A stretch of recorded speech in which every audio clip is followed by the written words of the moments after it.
마태복음 8장 피시기 바랍니다. 마태복음 8장, 우리가 저번에 8장 1절에서 4절까지 봤죠. 오늘은 8장 5절에서 15절까지 볼 거예요. 우리 전에 봤듯이 이제 한 나병 환자가 예수님 앞에 무릎을 꿇고 경배를 했었어요. 그리고 주님이라고 고백한 후에 간절히 치유를 호소했었어요. 이 나병 환자는 주님께서 자기를 치료하실 수 있다는 그 믿음이 있었고요. 그 진실한 믿음은 결코 좌절되지 않았습니다. 그래서 예수님께서는 그 나병 환자에게 손을 대셨고요. 주님의 의지대로 내가 원한다고 하시면서 치료의 말씀을 하시니까 나병이 즉시 없어지는 그 기록을 우리가 봤단 말이에요. 사실 이 나병 환자가 고침을 받는 것은 율법 시대에 예수님이 오시고 처음 있는 일이었어요. 그 때문에 제사장은 메시아가 마침내 정말 메시아가 온 것인지 확인해 봐야 마땅했단 말이에요. 자, 그런데 그러한 반응에 대한 기록이 전혀 없어요. 그래서 그 기적에 내포된 영적인 의미는 분명한 것이에요. 메시아가 이스라엘 백성의 질병을 치료할 능력을 가지고 이스라엘에게 오셨다는 거잖아요. 예수님은 이 기적을 자신의 어떻게 보면 신임장, 그 신임장 중 하나로 제시하셨던 거란 말이에요.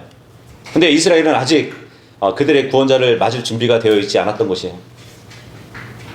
자, 오늘은 나병 환자를 치유하신 그 사건에 이어지는 가버나움의 백부장의 종을 치료하는 그 사건과 또 베드로 장모의 병을 치료하신 그 사건을 우리가 살펴보고자 합니다.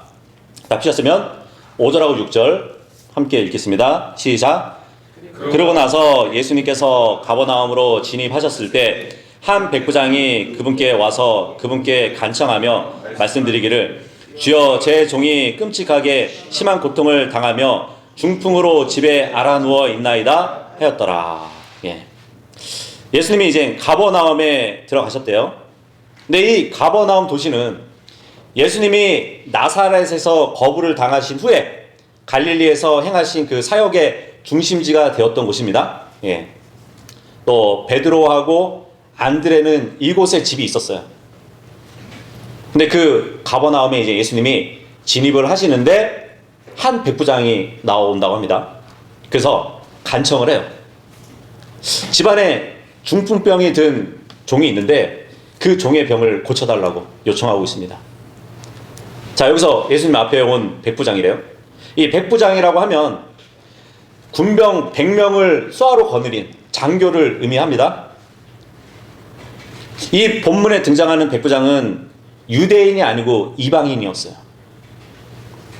이 예수님이 계셨던 당시에 유대 땅은 황제가 땅을 이렇게 나눠줘 가지고 작은 지방의 왕을 또 세우는 그러한 일을 했었거든요. 하나의 영주를 세우잖아요. 그 땅에 황제가 있고 작은 왕들이 있는 거예요. 지방의 왕들. 그 왕을 가리켜 가지고 분봉왕이라고 합니다. 근데 오늘 본문에 나온 이 백부장은 이 당시에 분봉왕 헤롯 안티바에 속한 군인 중에 한 사람이었을 거라고 보여진단 말이에요. 그런데 유대인 사회에서 이 나병 환자만큼 소외된 사람들은 바로 이 로마 군대의 장교들이었어요. 왜냐하면 이 백부장은 사회적으로 권세가 있는 사람이었지만 유대 공동체 안에서는 이방인 점령군이라는 그 이유로 배척을 받았던 사람들이었거든요. 그러니까 유대인들은 이방인들을 식사 자리를 갖지도 않는 개들로 여겼었단 말이에요. 근데 예수님은 그러한 이방인들을 사랑해 주셨단 말이죠. 뭐 겔게사인들이나 가나안 여인을, 그러니까 유대인들이 개 취급하는 그 이방인들을 만나 주셨던 것처럼 오늘 소외된 로마 군대 장교를 만나 주신단 말이에요. 자, 그런데 지금 점령군의 장교로서 사회적으로 지위가 높잖아요. 근데 그 백부장이 어떻게 보면 갈릴리 목수 출신인 예수님 앞에 와가지고 도움을 요청하고 있는 것이에요. 굉장히 이례적인 일을 지금 보고 있는 것이거든요. 더구나 이제 이 백부장이 자신의 병을 고치기 위해서 나온 게 아니에요. 그죠? 자신의 종의 병을 고치기 위해서 예수님을 찾아왔다는 그 사실이 더 놀라운 것이거든요. 뭐 종의 병을 고쳐주겠다고 예수님 앞에 찾아와가지고 머리를 조아렸다는 것이잖아요. 자, 그리고 백부장도 예수님을 주님이라고 부르고 있습니다. 예. 이 백부장이 얼마나 겸손하고 또 자비와 사랑이 많은 사람인지를 확인할 수 있는 그런 단적인 모습이라고 할 수 있겠죠. 자신의 병을 고치기 위해서 무릎을 꿇는 거, 이거는 누구나 할 수 있는 거란 말이에요. 그죠? 하지만 자신이 부리고 있는 그 종이 병이 들어가지고 종의 병을 고치기 위해서 무릎을 다른 사람 앞에 꿇는다는 거, 무릎을 꿇고 간청을 드린다는 것은 아무나 할 수 있는 일이 아니란 말이에요. 정말 아랫사람을 아끼고 그 아랫사람을 사랑하는 마음이 없이는 절대로 할 수 없는 일을 지금 하고 있단 말이에요. 그죠? 뭐 요즘 우리나라에서 이 가진 자의 갑질이 많죠. 예, 사회적인 문제로 이렇게 드러나고 있는데, 돈과 권력이 있다고 막 아랫사람을 함부로 대하는 그러한 사람들이 있단 말이에요. 권력가들이. 근데 사실 권력을 주신 하나님의 뜻을 정면으로 거역하는 일이에요. 그 일은. 예. 뭐 사람들은 그러죠. 모든 권력은 국민에게서 나온다고. 근데 국민에게서 나오는 것이 아니에요. 모든 권력은 위에서부터 주시는 거예요. 그것도 섬기라고 주신 거지 위세를 부리라고 준 게 아니란 말이에요. 어쨌든 이 백부장은 자신의 사회적인 체면보다 종의 고통을 먼저 생각하고요, 그를 위해서 예수님을 찾아와서 겸손히 그의 병을 고쳐달라고 간구하고 있단 말이에요. 이것은 이기적인 욕심을 채우기 위해서 주님 앞에 나온 게 아니란 말이에요. 자비로운 마음으로 종을 돕기 위해서 지금 주님 앞에 기도하고 있는 거예요. 자, 그것을 본 예수님이 그의 요청을 또 들어주십니다. 이 백부장의 종은요, 지금 극심한 고통 가운데 있었어요. 누가복음 7장에도 보면은 같은 내용이 나오거든요. 근데 거기에 보면은 그 종의 병은 죽을 병이라고 기록해주고 있어요. 누가복음은 누가가 기록했잖아요. 누가는 의사잖아요. 그죠? 그러니까 더 구체적으로 기록하고 있는 거예요. 이 중풍병은 죽을 병이라고. 이 중풍병은 이제 신체 전체나 아니면 일부의 마비 증세를 가져오는 그 병이란 말이에요. 근데 뭐 그 원인이 매우 다양하다고 합니다. 뭐 현대에도 완전히 규명되지 않은 병이래요. 하지만 그 대표적인 원인이 뇌졸중을 들 수 있다고 하더라고요. 이 뇌졸중은 뇌의 작은 이 동맥들이 파열돼 가지고 뇌 속에서 출혈되는 그러한 경우, 그죠? 뇌 속에서 이 혼탁한 피덩어리가 뭉쳐가지고 혈액순환을 막아버리는 그 경우란 말이에요. 그렇게 되면은 발작이 일어나고요, 혼수 상태에 빠질 수가 있다고 합니다. 근데 이런 발작과 혼수 상태가 발생되는 경우에 생명을 잃을 수도 있대요. 혼수 상태에서 만약에 깨어난다 하더라도 반신불수가 될 수 있다고 합니다. 물론 뇌졸중 외에 다른 원인으로 생긴 마비 증세도 중풍병이라고 부르고 있긴 하지만, 어쨌든 이 중풍병은 나병만큼 심각한 것은 아니었지만 나병보다 더 광범위하게 일어나는 병이래요. 그리고 이 당시에는 이제 정말 기적이 아니면은 고칠 수 없는 병으로 간주되었단 말이에요. 근데 이런 병이 든 종을 정말 사랑했던 백부장이 예수님께 나온 것이에요. 그리고 누가복음 7장에도 보면은 같은 내용이 기록되어 있다고 말씀드렸잖아요. 거기 보면은 이 병든 종을 사랑했던 백부장이 유대인들에게 또 커다란 사랑을 가졌다고 기록해주고 있어요. 여기에서는 자기 종에게 커다란 사랑을 가졌다고 기록해주고 있는 것이. 근데 참 이 신약 성경 전체를 보잖아요. 그러면 백부장이 나오는 내용들을 다 보면은 굉장히 긍정적이에요. 사도행전 10장에 보잖아요. 거기 보면은 백부장 코넬리우스가 나오거든요. 이방인 백부장인데 복음을 받아들인 백부장이에요. 그리고 사도행전 22장에 보잖아요. 바울이 유대인들에게 이제 모함을 받고 신문을 받을 때 그 바울을 풀어주었던 백부장이 또 기록되어 있어요. 자, 그리고 십자가에서 매달리신 예수님 그 근처에 백부장이 하나 있었죠. 예수님을 하나님의 아들로 고백했던 백부장이 있어요. 그래서 신약 전체에 걸쳐서 보면은 이 백부장은 굉장히 긍정적인 모습으로 제시된다는 사실입니다. 오늘 본문도 마찬가지죠. 이 백부장을 보면 매우 긍정적인 내용을 담고 있어요. 7절하고 8절 읽겠습니다. 시작. 그러자 예수님께서 그에게 말씀하시기를 내가 가서 그를 치유하겠노라 하시니라. 그 백부장이 대답하여 이같이 말씀드렸더라. 주여, 당신께서 저의 지붕 아래로 오셔야 할 만큼의 자격이 제게는 없사오니 오직 말씀만 하옵소서. 그리하면 저의 종이 치유될 것이니이다. 예. 종의 병을 치료해달라는 그 백부장의 요청에 예수님은 직접 그의 집으로 가서 치료해 주겠다고 말씀해 주고 있어요. 보통 예수님의 치유나 기적을 딱 보잖아요. 그러면 주로 병자들이 예수님께 찾아오거나 아니면 예수님의 말씀을 전달받고 치유된 경우가 있었어요. 근데 예수님께서 직접 병자를 찾아가겠다고 제안한 경우는 별로 없었어요. 그럼에도 불구하고 예수님이 여기서 굳이 가겠다고 하신 이유는 뭘까요? 이 가버나움이 헤롯의 관할지였잖아요. 그것으로 볼 때 이 백부장은 혈통적인 배경이 로마인이 아니었을 수도 있어요. 그냥 다른 이방인 출신의 백부장인데 헤롯의 용병이었을 수도 있다는 얘기예요. 그리고 유대인에게 잘해줬다는 그 기록을 보면 뭐 어떤 사람은 아마도 유대인 출신이었을 가능성도 있다고 주장하시는 분들도 있어요. 근데 일단 로마 식민 체제에서 하수인이라는 점에서는 로마인이라고 볼 수는 있겠죠. 근데 이 당시에 유대인은 로마에 점령되어 있었잖아요. 그래서 점령군이었던 로마인을 뭐라고 생각했냐면 착취자들 아니면 종교적으로 이교도들이었기 때문에 매우 경멸의 대상으로 생각을 했었단 말이에요. 그리고 반대로 이 로마인들은 유대인들을 가리켜가지고 굉장히 편협하고 위험한 자들로 또 여겼었습니다. 특히 이제 유대인들 중에 열심당원들이 있었잖아요. 이 열심당원들은 이스라엘을 독립시키기 위해서, 그러니까 독립투사들이었어요. 그렇기 때문에 언제든지 이스라엘 독립을 위해서 반란을 일으킬 수 있는 상황이라서 긴장감이 늘 있었단 말이에요. 근데 그러한 상황에 예수님은 이러한 상대적인 편견과 어떠한 증오의 벽을 사랑과 또 자비로서 허물어 버리려고 하신 것 같아요. 그래서 직접 백부장의 집에 방문해서 병을 고치려고 했던 그런 일이 있었던 것 같기도 합니다.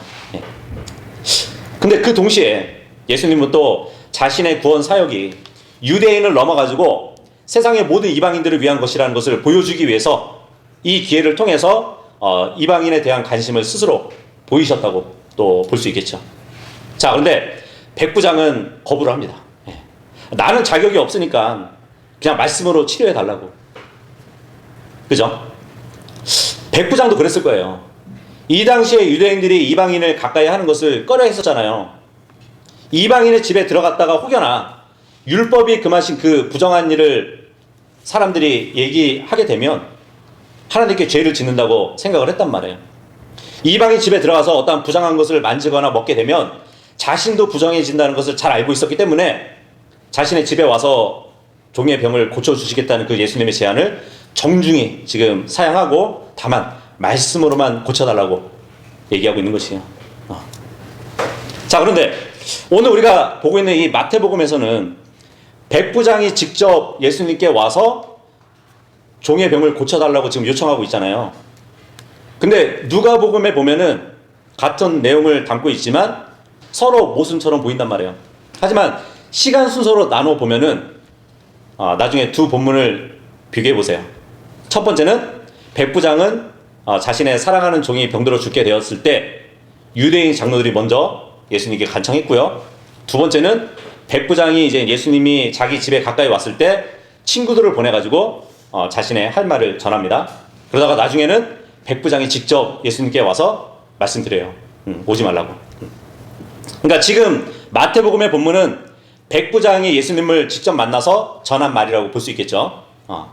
근데 그의 행동을 보면 하나님의 사역을 감당하는 그 예수님을 배려하기 위한 행동이었어요. 그죠? 자신이 예수님을 모시기에는 부족한 사람이라는 것을 또 이렇게 겸손하게 보이면서도 혹시라도 예수님이 자기 집안에 들어와가지고 부정하게 되면 안 되니까 오지 마시라고. 예수님을 모실 만한 자격이 안 된다고 생각을 했던 것이에요. 자, 그런데 이런 고백을 또 보면 다른 구절에서 찾아볼 수 있는 겸손을 알 수 있거든요. 침례 요한이 그랬잖아요. 침례 요한이 왕을 소개하는 그 임무를 맡았음에도 불구하고 침례 요한이 백부장 같은 그러한 겸손을 표현한단 말이에요. 나는 그분의 신발들을 받쳐들 만한 자격이 없다고. 그죠? 몸을 굽혀가지고 그분의 신발들의 끈을 풀 자격도 없다고. 그죠? 그러니까 참 물이 위에서 아래로 흐르듯이 하나님의 은혜는 겸손한 자에게 머무르게 되는 것이에요. 여기서 자격이 안 된다는 이 겸손한 믿음으로 주님 앞에 이렇게 나오는 정말 사람들이 있다면 정말로 감당치 못할 은혜를 베풀어 주신다는 것을 알아야 될 것이에요. 지금 예수님은 백부장의 기도에 즉시 또 응답해 주십니다. 우리도 백부장처럼 이렇게 기도 응답을 받기를 원하죠. 그죠? 이 백부장은 큰 믿음을 가지고 있었어요. 말씀만 하시라고. 이 백부장의 믿음은 주님을 또 놀라게 했습니다. 그러니까 백부장도 나병 환자만큼 겸손한 사람이었어요.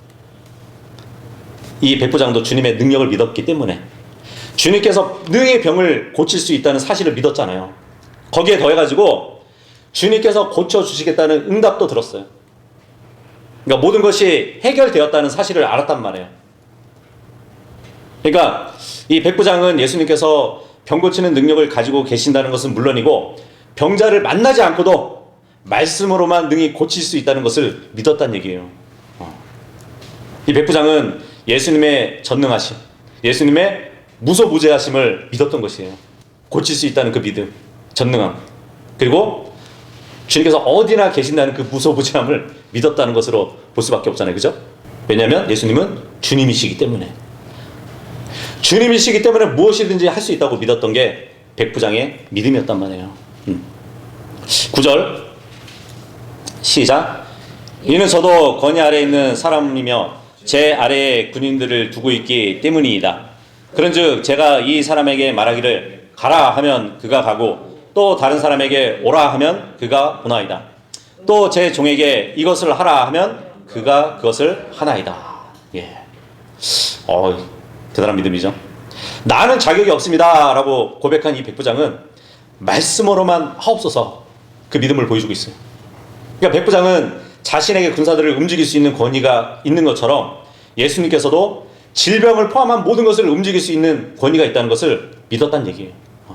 그래서 예수님께서 병을 고치기 위해서는 그저 명령만 하시면 된다고 믿었던 것이에요. 모든 것의 주가 되시는 그 예수님도 명령만 내리시면 그대로 이루어질 것을 믿었다는 얘기예요. 대단하죠? 도마처럼 만져봐야 믿겠다는 사람들이 있잖아요. 나아만처럼, 그 나아만 장군처럼 직접 와서 상처에 손을 대고 기도를 해야 나을 것이라고 믿는 사람들도 있다는 얘기예요. 그런데 백부장은 예수님이 말씀만 하시면 고침을 받는다고 믿었어요. 말씀 자체의 능력을 믿은 거예요. 믿음이 약할 땐 보고라도 믿어야 하지만 주님은 보지 않고 믿는 자가 복이 있다고 하셨어요. 그죠? 고린도전서 1장 22절에 보면은 그런 말씀을 해주십니다. 유대인들은 표적을 요구하고 헬라인들은 지혜를 추구하기 때문이라 그래요. 그러니까 믿음을 얻기까지 한두 가지라도 이렇게 표적을 보여달라고 하는 사람들이 유대인들이었어요. 표적은 하나님과 유대인 사이에만 필요했던 거란 말이에요. 근데 지금 이방인이었던 백부장은 어떤 표적을 보여달라고 하지 않았다는 얘기예요. 우리도 마찬가지예요. 우리도 말씀 자체를 믿을 수 있어야 돼요. 말씀 자체를 믿지 못하면 어떤 보여지는 걸로 막 믿으려고 한단 말이에요. 근데 그것은 왜곡된 믿음이에요. 은사주의나 신비주의 같은 그런 이단들이 활동하는 것처럼 그런 믿음을 가지면 안 돼요. 백부장처럼 우리도 말씀 자체를 믿을 수 있어야 되는 것이에요. 그 말씀의 능력, 그 능력을 믿는 것이 온전한 믿음인 것이에요. 10절 시작. 예수님께서 그것을 들으셨을 때 그분께서는 놀라워하셨으며 자신을 따르는 자들에게 이같이 말씀하셨느니라. 진실로 내가 너에게 말하노니 나는 이처럼 대단한 믿음을 발견한 적이 없나니 없도다. 이스라엘은 없도다. 예. 지금 백부장의 체면을 버리고 예수님 앞에 나와서 종의 병을 고쳐달라고 도움을 요청하고 말씀으로만 고쳐달라고 한 이 백부장의 믿음은 정말 주님을 놀랍게 했대요. 예. 주님이 놀라워하셨답니다. 왜 놀라워하셨을까요? 먼저 앞서도 살펴본 것처럼 말씀의 능력을 온전히 믿었기 때문에 좀 놀라워하신 거예요. 예. 믿음을 갖는 그 과정 속에서는 우리가 환경을 보기도 하고요. 그죠? 환경을 통해서 아, 내가 이 기도의 응답을 받고 있구나 이렇게 깨달을 수도 있다는 얘기예요. 하지만 궁극적으로는 말씀 자체를 믿어야 되는 것이에요. 이 눈에 아무 증거 아니 보여도 이 귀에 아무 증거가 아니 들려도 하나님이 약속하신 그 말씀을 믿을 수 있어야 된다는 거예요. 그런 백부장의 믿음을 지금 예수님이 놀라워하시고 계시는 거예요. 거기다가 이런 백부장 같은 믿음을 가진 사람이 이스라엘에게서 발견되지 않았기 때문에 놀라워하셨대요. 하나님의 선택을 받은 민족이고 율법의 말씀을 받은 유대인들도 이런 믿음을 가진 사람들이 없다는 얘기예요. 그래서 매우 놀라워하시는 예수님을 본단 말이에요. 자, 그런데 이 성경을 보면은 예수님을 놀라게 한 경우가 딱 2번밖에 없어요. 네. 지금 백부장의 믿음을 보고 놀라워하셨잖아요. 마가복음 6장 6절 한번 보도록 할게요. 네. 마가복음 6장 6절에도 보면 예수님이 한 번 더 놀라워하시는 장면이 있습니다. 그런즉 그분께서 그들의 불신으로 인하여 이상히 여기셨더라. 그러고 나서 친히 촌락들을 돌아다니시며 가르치셨더라. 여기 보니까 불신으로 인해서 이상히 여겼더라 그러잖아요. 여기서 이상히 여겼다는 이 영어도 놀랍다와 같은 마블이에요. 그러니까 주님은 백부장의 큰 믿음을 보고 놀라셨고요. 사람들이 주님을 믿지 않는 것을 또 보시고 놀라셨던 거예요. 이렇게 2번 언급이 돼요. 이렇게 큰 믿음과 믿음 없음은 주님을 놀라게 하는 것이에요. 우리는 어떤 식으로 주님을 놀라게 하고 있나요? 예. 이 마태복음은 기본적으로 유대인들에게 주시는 말씀이에요. 이방인인 백부장은 큰 믿음을 가지고 있었는데 유대인들이 주님을 믿지 않았다는 것은 정말 부끄러운 일이면서 동시에 아무 변명도 하지 못하게 만드는 그러한 일이었습니다. 예수님은 40년간의 이제 유대에 사셨고요. 침례자 요한과 제자들과도 만나셨지만 이 이방인 백부장의 믿음처럼 큰 믿음을 가진 사람을 보지 못했어요. 로마서 10장 13절의 말씀처럼 이 나병 환자는 주님의 이름을 부르고 구원을 받았습니다.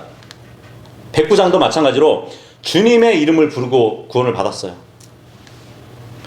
주님의 이름을 부르는 자는 구원받는다는 그 약속은 유대인들에게만 주신 것이 아니에요. 이방인들도 주님의 이름을 믿는 그 마음으로 부르면 구원을 받는 것이에요. 예. 11절 시작. 그런즉 내가 너에게 말하노니 많은 이들이 동쪽과 서쪽에서 올 것이요 하늘의 왕국에서 아브라함과 이삭과 야곱과 함께 앉을 것이라. 예. 선택된 유대인들만 구원받지 않고 이 11절 보시면 모든 민족 이방인들도 왕국에 들어올 것을 말씀해 주고 있단 말이에요. 많은 이들이 동서로부터 온다는 이 표현은 온 세상 모든 곳에서 온다는 의미예요. 자, 그런데 이 본문은 이사야서 45장 6절의 말씀과 연결이 됩니다. 예, 이것도 한번 찾아볼까요? 이사야서 45장 6절 말씀. 예. 이사야서 45장 6절 말씀 보시면 이것은 그들이 해가 떠오르는 곳으로부터 동쪽이죠. 또 서쪽으로부터 나 외에 다른 이가 아무도 없다는 것을 알게 하려 함이라. 나는 주여 다른 이가 아무도 없느니라. 이 말씀을 해주고 있어요. 하나님은 이방인들을 위한 은혜를 가지고 계신다는 것을 말씀해 주고 있단 말이에요. 우리가 하나님의 경륜을 봤을 때 뭐 무제 시대, 양심 시대, 족장 시대, 율법 시대, 교회 시대, 왕국 시대 다 알고 있잖아요. 근데 그 시대의 대상을 두고 올바로 나누어서 공부하는 것이 우리가 성경을 공부하는 방법이에요. 그런데 어느 시대가 특정한 누군가를 위한 시대가 될 수는 있지만 하나님께서는 항상 모든 사람들을 위한 은혜가 있다는 것을 알아야 되는 것이에요. 시대를 초월한 하나님의 은혜가 있다는 것을 우리는 알아야 되는 것이에요. 온 세상에서 온 사람들이 아브라함과 이삭과 야곱과 함께 하늘의 왕국에 앉을 것이에요. 마태복음도 유대인들을 위한 책이고요. 하늘의 왕국도 유대인들과 주로 관련이 있는 왕국이지만 이방인 중에서도 원하는 모든 사람들은 함께 할 수 있다는 얘기예요. 자, 이어서 주님은 믿음 없는 이스라엘을 향해서 경고를 하십니다. 마태복음 8장 12절 시작. 그러나 왕국의 자녀들은 바깥 어둠 속으로 내던져지리니 거기에는 울며 이를 가는 일이 있으리라. 예. 이방인들은 많이 구원받지만 왕국의 자녀들 가운데서는 이 불옷으로 갈 자들도 있다는 얘기를 해주고 계세요. 하늘의 왕국은 가시적이고 물리적인 왕국이에요. 예수님은 다윗의 왕자에 앉아가지고 통치하실 유대인들의 왕이 되실 거예요. 근데 그분이 이 세상에 오셨어요. 하지만 예수님을 메시아로 믿지 않는 유대인들은 모두 왕국에서 쫓겨나게 될 것이라고 말씀해주고 있어요. 여기 마태복음 8장은 교리적으로 신약 교회의 그리스도인들에 관한 문맥이 아니에요. 쫓겨난 왕국 백성은 유대인들인데 바깥 어둠 속으로 내던져질 거라고 말씀해주고 있습니다. 예. 이 바깥 어둠은 뭘 얘기할까요? 불호수를 얘기해주고 있는 것이에요. 근데 왜 바깥 어둠이라고 할까요? 어디 바깥을 얘기할까요? 요즘 갈보리교회에서 하나님의 건축학 해가지고 하나님이 만드신 이 전체적인 그 건물을 설계하고 있던데 그 바깥으로 밀려난 어둠을 얘기하는 것이에요. 계시록 4장 6절 한번 찾아보도록 하겠습니다. 하나님이 선택하신 그 왕국의 자녀들 가운데서도 바깥 어둠 속으로 내던져질 수 있대요. 계시록 4장 6절에 보면 그리고 그 보좌 앞에 수정 같은 유리바다가 있었더라. 그리고 그 보좌 한가운데와 그 보좌 주위에는 앞뒤가 눈들로 가득한 네 짐승들이 있었더라. 지금 하늘 위를 말해주고 있는데 여기 보니까 수정 같은 유리바다가 있대요. 그죠? 이 바다가 바로 불호수예요. 예. 계시록 15장 2절에 보면 그리고 불이 섞인 유리바다 같은 것을 내가 보았노라. 그리고 그 짐승과 그의 형상과 그의 표와 그의 이름의 숫자를 이긴 자들이 하나님의 하프들을 가지고 유리바다 위에 섰더라 그러죠. 예.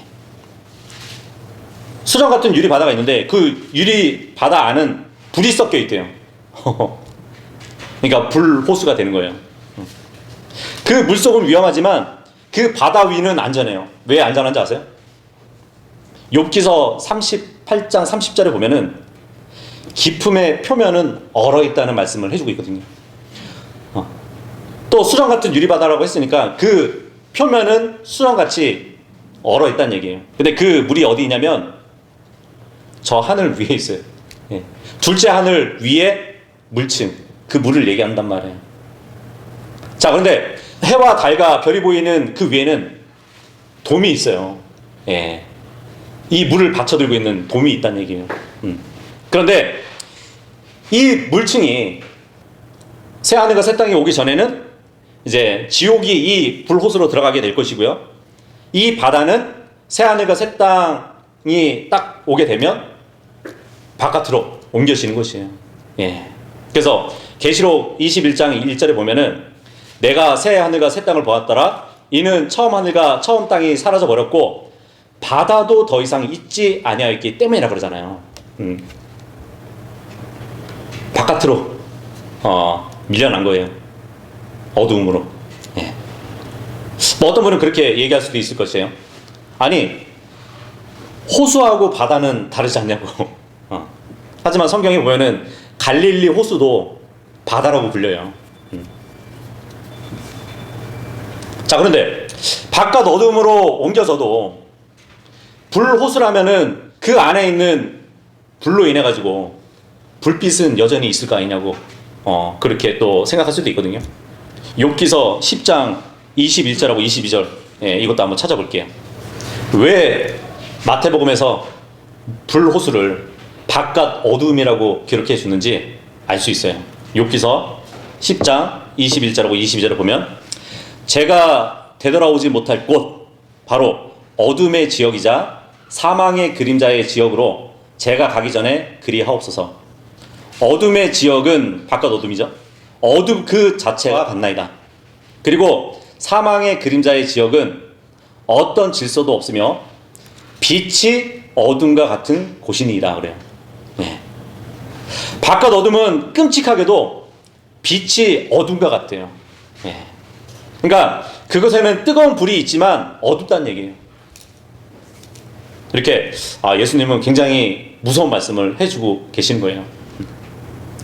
이방인의 믿음에 비교해서 마치 마태복음 19장 30절의 말씀처럼 처음 된 많은 자들이 마지막이 될 것이요 마지막이 된 자들이 처음이 되리라는 그 말씀처럼 유대인들처럼 먼저 믿었다고 항상 좋은 믿음을 가진 게 아니란 얘기예요. 그죠? 이방인이었던 백부장처럼 나중 믿은 자가 있지만 믿음에 있어서는 먼저 된 자보다 더 크다는 것을 말씀해 주고 있다는 얘기예요. 13절 읽겠습니다. 시작. 그러면서 예수님께서 백부장에게 말씀하시기를 너의 길을 가라. 그리하면 네가 믿은 대로 그것이 너에게 그렇게 이루어지리라 하셨느니라. 그러자 그의 종이 바로 그 시각에 치유되었더라. 예. 오직 말씀만 하시옵소서 했던 이 백부장에게 주님은 너의 길을 가라. 그리하면 네가 믿은 대로 그것이 너에게 그렇게 이루어지리라. 이렇게 말씀하셨어요. 그러니까 주님은 아무 말씀도 하지 않으시고 백부장의 종을 고쳐주셨어요. 백부장은 주님을 믿었고 주님은 그의 믿음을 보셨고 그의 믿음에 보상을 해주셨어요. 그래서 히브리서 11장 6절에 그런 말씀이 있잖아요. 믿음 없이는 하나님을 기쁘게 해드리는 것이 불가능하다고. 이는 하나님께로 오는 자는 그분께서 존재하신다는 것과 그분께서 자신을 부지런히 찾는 자들에게 보상하시는 분이심을 반드시 믿어야 하기 때문이라. 이 말씀을 해주고 있어요. 믿은 대로 이루어진대요. 네. 물론 하나님의 능력에는 제한이 없지만 믿은 대로 그 믿음의 분량대로만 하나님의 역사가 나타난다는 것을 또 말씀해 주고 있는 것이에요. 중풍병이 나을 것이라는 믿음이 있으면 그 믿음대로 응답해 주실 것이고요. 죽은 자가 살아날 것이라는 것을 믿으면 그 믿음의 분량대로 응답해 주실 거예요. 그렇다면 주님 앞에 나올 때는 정말 우리는 살아있는 믿음, 더 큰 믿음을 가지고 나와야 될 것이에요. 그죠? 믿음대로 내 믿음의 분량만큼 하나님의 역사가 일어나 안 되잖아요.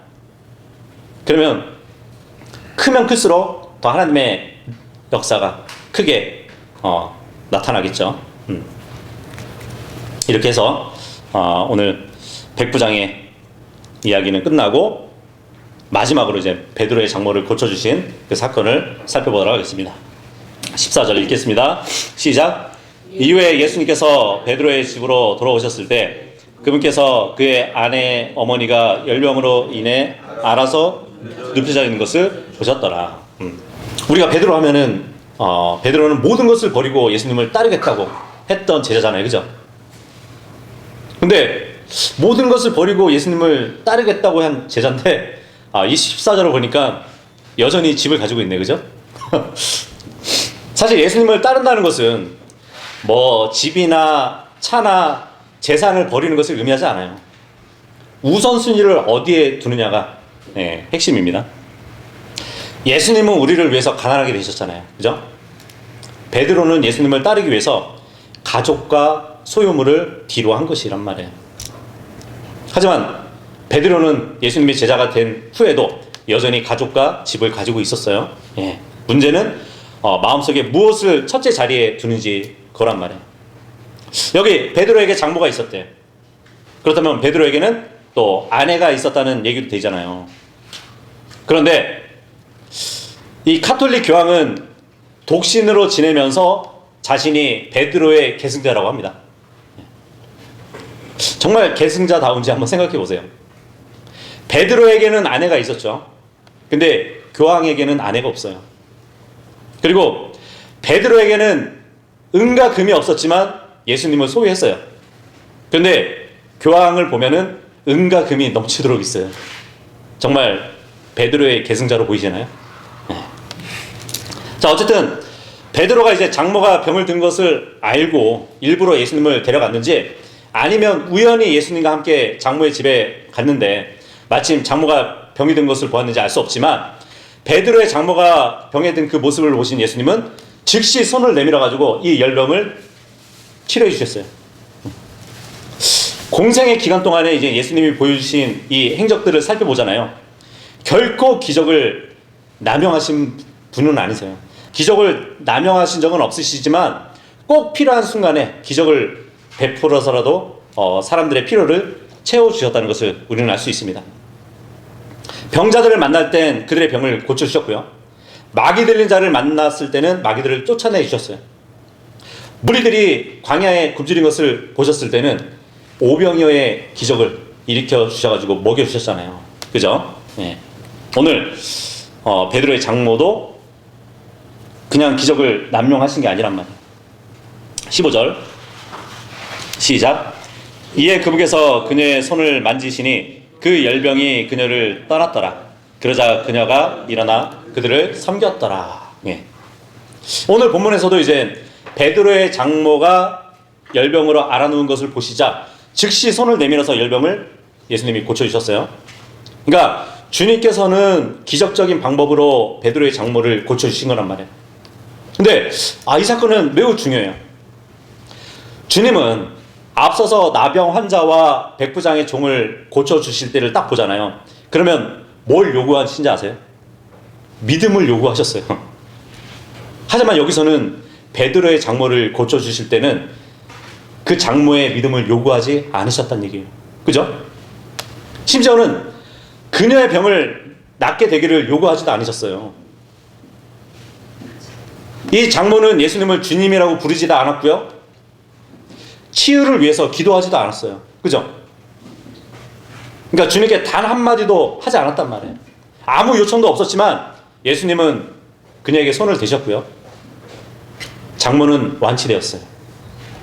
이렇게 성경에 따르면 아무것도 요청하지 않고 아무 믿음을 갖지 않고 있다 하더라도 병 고치는 능력을 갖고 있는 사람은 능히 병자를 고칠 수 있다는 것을 말씀해 주고 있는 것이에요. 병 고치는 은사를 받았다면 병을 못 고치고는 상대방이 믿음이 없어서 못 고친 거라고 그렇게 핑계대는 사람은 가짜인 것이에요. 이렇게 열병에서 치료를 받은 베드로의 장모는 곧바로 일어나가지고 예수님과 제자들을 섬겼다고 합니다. 그렇죠? 주님의 크신 은혜를 경험했으면 이제는 받은 은혜를 가지고 주님과 성도들을 섬겨야 되는 것이에요. 혹시 경약함으로 주님께 병을 치료받으신 분이 있나요? 그렇다면 건강한 몸으로 주님을 섬겨야 되는 것이에요. 죄 가운데 있다가 죄를 용서받았나요? 그렇다면 경건하게 이젠 하나님을 섬겨야 되는 것이에요. 주님께 은사를 받았다면 그 은사를 활용해가지고 하나님을 섬기고 또 성도를 섬기고 교회를 세워나가야 되는 것이에요. 우리는 다 하나님을 모실 수 있는 자격이 없는 자들이었어요. 그죠? 하지만 하나님은 영접하는 자, 그 이름을 믿는 자들에게는 하나님의 아들들이 되는 권능을 주신다고 하셨고요. 우리는 그 말씀을 받아들였어요. 그래서 주님은 우리에게 모두 구원을 베풀어 주셨고요. 영적인 선물들을 주셨습니다. 자, 그렇다면 우리는 당연히 오늘 베드로의 장모처럼 우리는 당연히 아들들로서 하나님을 경배하고 성도들을 섬기는 자들이 되어야 되는 것이 정말 그렇게 살아야겠죠. 왜냐하면 그것은 하나님이 기뻐하시고 받아주시는 일이기 때문입니다. 그래서 우리가 나병 환자, 백부장, 그리고 베드로의 장모의 병을 고쳐주시는 그 예수님을 보면서 우리가 이렇게 교훈을 받았습니다. 마치겠습니다. 고맙습니다. 고맙습니다.